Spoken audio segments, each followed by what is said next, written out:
Big news! Your EBT card might change soon. A new system for low-income families is coming. Let's break it down simply. Many people use EBT cards daily. EBT means electronic benefit transfer.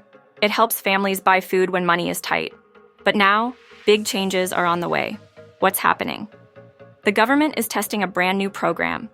They want to replace the old EBT cards with smart cards or digital payments.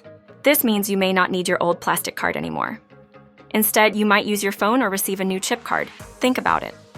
For example, Fatima uses her EBT to feed her 3 kids. In the new system, she may get a card that works faster and safer. Easy, right?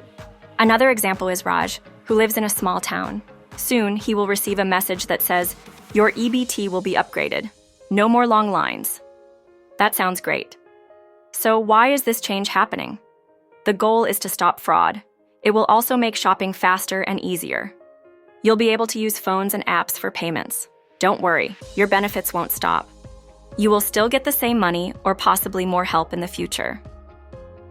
What should you do next? Watch for letters or texts from your state. Make sure your address and phone number are correct.